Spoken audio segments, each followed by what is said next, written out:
Hello friends, गुरुजी guide education के एक और नए वीडियो में आपका स्वागत है। दोस्तों, आज का वीडियो है जेट आईसीआर से संबंधित। इसमें जेट आईसीआर से संबंधित टेस्ट सीरीज 2 है। इससे पहले हमने टेस्ट सीरीज 1 देखी थी, जिसमें पशुपालन एवं दुग्ध विज्ञान के 25 महत्वपूर्ण क्वेश्चन थे। ओके दोस्तों, अगर वीडियो को आपने नहीं देखा है तो डिस्क्रिप्शन में लिंक दे रखा है, वहाँ जाकर आप वीडियो देख सकते हैं। ओके दोस्तों, आज का टॉपिक है सोइल केमिस्ट्री। सोइल केमिस्ट्री पर आधारित 25 महत्वपूर्ण क्वेश्चन है, जो कि एनसीईआरटी बेस्ड इंपॉर्टेंट क्वेश्चन है। ओके दोस्तों, तो वीडियो को पूरा देखना। और वीडियो शुरू करने से पहले अगर आपने हमारे चैनल को सब्सक्राइब नहीं किया है तो सब्सक्राइब कर दीजिए और बेल आइकन को दबा दीजिए, जिससे हमारे नए वीडियो का नोटिफिकेशन आप तक पहुंच जाए। ओके दोस्तों, आज का टॉपिक शुरू करते हैं।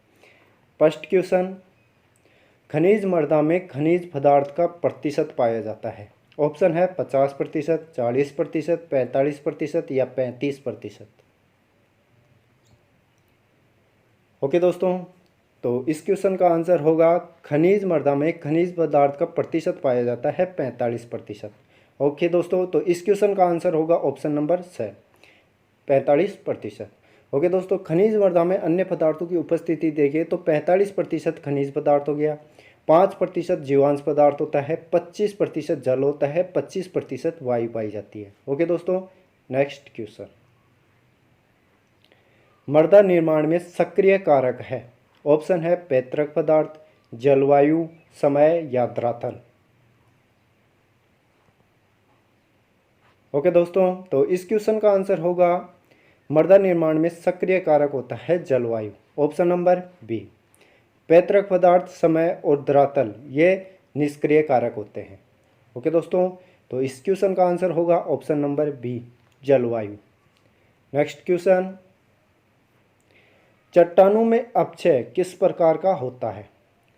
ऑप्शन है भौतिक प्रकार का होता है, रासायनिक प्रकार का होता है, जैविक प्रकार का होता है या उपयुक्त सभी प्रकार का होता है। ओके दोस्तों, तो इस क्वेश्चन का आंसर होगा चट्टानों में अपक्षय भौतिक प्रकार से होता है, रासायनिक प्रकार से होता है और जैविक प्रकार से होता है। ओके दोस्तों, तो इस क्वेश्चन का आंसर होगा उपयुक्त सभी, ऑप्शन नंबर डी। ओके दोस्तों, चट्टानों का अपक्षय तीनों प्रकार से होता है। नेक्स्ट क्वेश्चन, अपक्षय द्वारा चट्टानों के साथ जल अणुओं के रासायनिक सहयोग को कहते हैं। ऑप्शन है जल विश्लेषण कहते हैं, ऑक्सीकरण कहते हैं, अपचयन कहते हैं या जलयोजन कहते हैं। ओके दोस्तों, तो क्वेश्चन का आंसर है अपक्षय द्वारा खनिजों के साथ जल अणुओं के रासायनिक सहयोग को जलयोजन कहते हैं। Option number D. ओके दोस्तों, इस क्वेश्चन का आंसर होगा ऑप्शन नंबर डी, जलयोजन। नेक्स्ट क्वेश्चन, कायांतरित चट्टान का उदाहरण है। ऑप्शन है स्लेटी पत्थर, पीट, संगमरमर या अभ्रक। ओके दोस्तों, तो इस क्वेश्चन का आंसर होगा कायांतरित चट्टान का उदाहरण होता है संगमरमर। ओके दोस्तों, यहाँ पर चट्टान देखें तो चट्टान 3 प्रकार की होती हैं, आग्नेय चट्टान, अवसादी चट्टान और रूपांतरित चट्टान। आग्नेय चट्टान के उदाहरण देखें तो ग्रेनाइट और बेसाल्ट हो गया, और अवसादी चट्टान के उदाहरण होते हैं चूना पत्थर व बालू पत्थर, और रूपांतरित चट्टान के उदाहरण होते हैं शिस्ट एवं संगमरमर। ओके दोस्तों, कायांतरित चट्टान को रूपांतरित चट्टान भी कहते हैं, इसलिए इस क्वेश्चन का आंसर हो गया ऑप्शन नंबर सी, संगमरमर। नेक्स्ट क्वेश्चन, वायुमंडल भारात्मक में सबसे अधिक प्रतिशतता होती है। ऑप्शन है नाइट्रोजन की, कार्बन डाइऑक्साइड की, जल वाष्प की या ऑक्सीजन की। ओके दोस्तों, तो इस क्वेश्चन का आंसर होगा वायुमंडल में सबसे अधिक प्रतिशतता होती है नाइट्रोजन की, ऑप्शन नंबर ए। ओके दोस्तों, वायुमंडल में अपन गैसों का प्रतिशत देखें तो सबसे ज़्यादा प्रतिशत पाया जाता है नाइट्रोजन का, 79.01%, और ऑक्सीजन पाई जाती है 20.3%, और CO2 पाया जाता है 0.3%, और अन्य गैसें पाई जाती हैं 1.33%। ओके दोस्तों, नेक्स्ट क्वेश्चन, केसाल्ट खनिज से निर्मित चट्टान है। ऑप्शन है डायोराइट, लाइमस्टोन, ग्रेनाइट या बेसाल्ट। ओके दोस्तों, तो इस क्वेश्चन का आंसर होगा केसाल्ट खनिज से निर्मित चट्टान होती है लाइमस्टोन, चूना पत्थर। ओके दोस्तों, इस क्वेश्चन का आंसर होगा limestone, option number B. Next question, भूपपड़ी में ऑक्सीजन एवं सिलिकॉन कुल तत्वों के कितने प्रतिशत भाग होते हैं? ऑप्शन है 60%, 80%, 75% या 90%। ओके दोस्तों, तो इस क्वेश्चन का आंसर होगा भूपपड़ी में ऑक्सीजन व सिलिकॉन के कुल तत्व होते हैं, कुल तत्वों का प्रतिशत 75% होता है। Option number C. Next question, खनिज पदार्थ में जीवांश पदार्थ की मात्रा होती है। ऑप्शन है 0.5 से 10%, 1 से 5%, 0.1 से 5% या 0.1 से 0.5%। ओके दोस्तों, तो इस क्वेश्चन का आंसर होगा खनिज पदार्थ में जीवांश पदार्थ की मात्रा होती है 0.1 से 5%। Option number C. Next question, सूक्ष्म जीवों में शरीर का कार्बन नाइट्रोजन अनुपात होता है।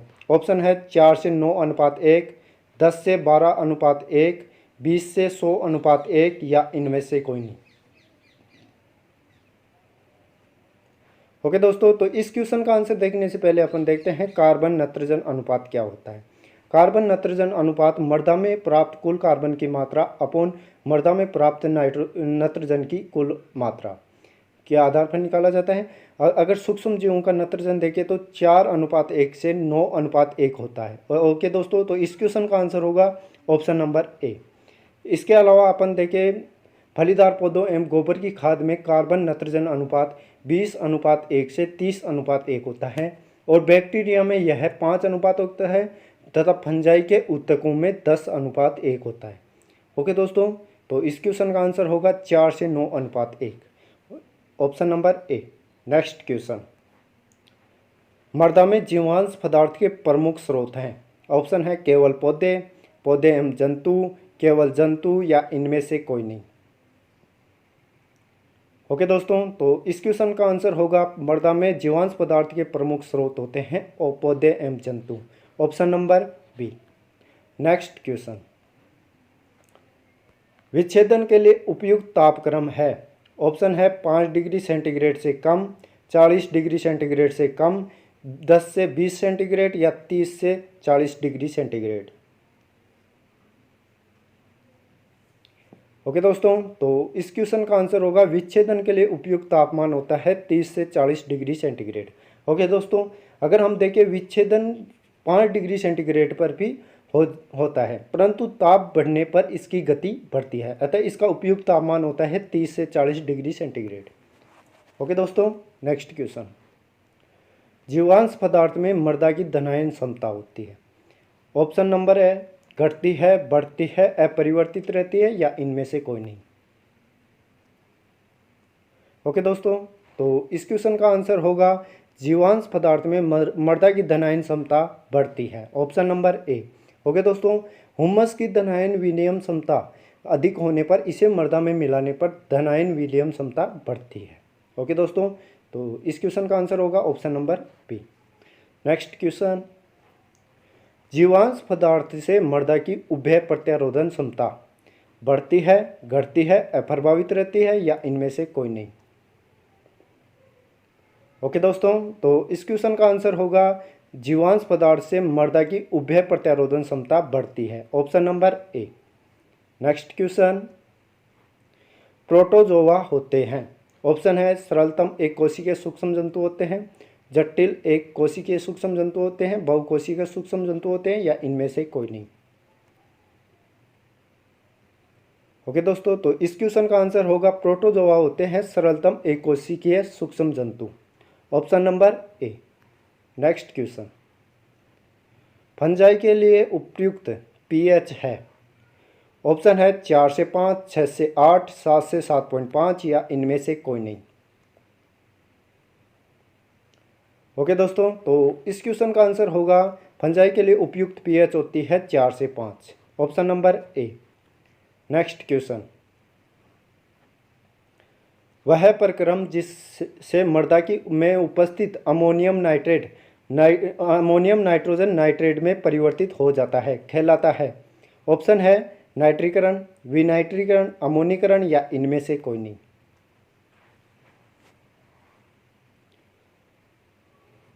ओके दोस्तों, तो इस क्वेश्चन का आंसर होगा मृदा में उपस्थित अमोनियम नाइट्रोजन का नाइट्रेट में परिवर्तन होना विनाइट्रीकरण कहलाता है। Option number A. ओके दोस्तों, अपन देखें विनाइट्रीकरण क्या होता है। विनाइट्रीकरण मृदा नाइट्रेट का नाइट्रोजन या नाइट्रस ऑक्साइड में परिवर्तित होना विनाइट्रीकरण कहलाता है। और अमोनीकरण क्या होता है, वह क्रिया जिसमें एमिनो यौगिक मृदा सूक्ष्म जीवों की क्रिया के फलस्वरूप अमोनियम यौगिकों में परिवर्तित हो जाते हैं, अमोनीकरण कहलाती है। ओके दोस्तों, नेक्स्ट क्वेश्चन है नाइट्रेट अवकरण तथा नाइट्रेट संवांगीकरण के अनेक प्रक्रमों द्वारा मृदा से नाइट्रेट का लुप्त होना प्राय कहलाता है। ऑप्शन है विनाइट्रीकरण, नाइट्रीकरण, अमोनीकरण या नाइट्रोजन स्थिरीकरण। ओके दोस्तों, तो इस क्वेश्चन का आंसर होगा नाइट्रेट अवकरण व नाइट्रेट संवांगीकरण के अनेक प्रक्रमों द्वारा मृदा से नाइट्रेट का लुप्त होना विनाइट्रीकरण कहलाता है। Option number A. ओके दोस्तों, नेक्स्ट क्वेश्चन। वायुमंडल नाइट्रोजन मृदा में स्थायी अकार्बनिक या कार्बनिक नाइट्रोजन यौगिकों में परिवर्तन कहलाता है। ऑप्शन है विनाइट्रीकरण, नाइट्रीकरण, नाइट्रोजन स्थिरीकरण या इनमें से कोई नहीं।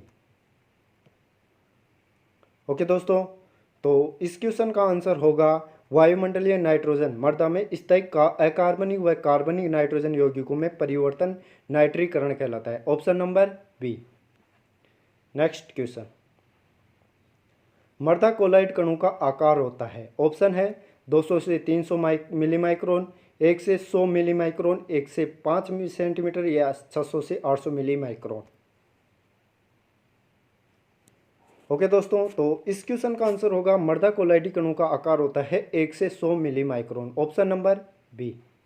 ओके दोस्तों, नेक्स्ट क्वेश्चन है निम्न में से 2,1 टाइप मृतिका खनिज है। ऑप्शन है कोलियोनाइट, क्लोरेट, मोंटमोरिलोनाइट या उपयुक्त सभी।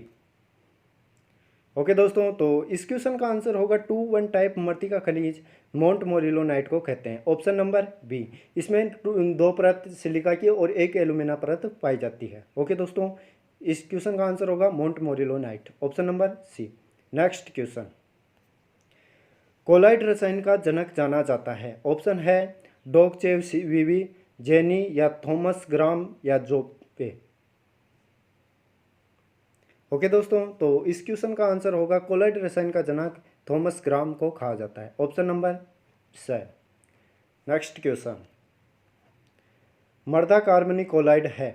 ऑप्शन है कैलियोनाइट, सर्पियोनाइट, ह्यूमस या कोई नहीं। ओके दोस्तों, तो इस क्वेश्चन का आंसर होगा मृदा कार्बनिक कोलाइड होता है humus. Option number C. Next question. कार्बनिक कोलाइड की धनायन विलयन क्षमता होती है। ऑप्शन है 3 से 10 सेंटीमोल प्रति ग्राम, 10 से सेंटीमोल प्रति ग्राम, 150 से 300 सेंटीमोल प्रति ग्राम या 70 से 80 सेंटीमोल प्रति ग्राम। ओके दोस्तों, तो इस क्वेश्चन का आंसर होगा कार्बनिक कोलाइड की धनायन विलयन क्षमता 150 से 300 सेंटीमोल प्रति ग्राम होती है। Option number C. Next question. मृदा कोलाइड पर कौन सा आवेश होता है। ऑप्शन है ऋण आवेश होता है, धन आवेश होता है, उदासीन होता है या उपयुक्त में से कोई नहीं। ओके दोस्तों, तो इस क्वेश्चन का आंसर होगा मृदा कोलाइड पर ऋण आवेश होता है। ऑप्शन नंबर ए, जिसके कारण वह धनावेश धनायनों को अपनी ओर आकर्षित करता है। ओके दोस्तों, तो इस क्वेश्चन का आंसर होगा option number A. Next. Okay दोस्तों, तो आज के वीडियो में इतना ही। पसंद आए तो लाइक कीजिए और अगर आपने हमारे चैनल को सब्सक्राइब नहीं किया है तो सब्सक्राइब कर दीजिए और बेल आइकन को दबा दीजिए, जिससे हमारे नए वीडियो का नोटिफिकेशन आप तक पहुंच जाए। ओके दोस्तों, मिलते हैं नए वीडियो में। जब तक के लिए जय हिंद।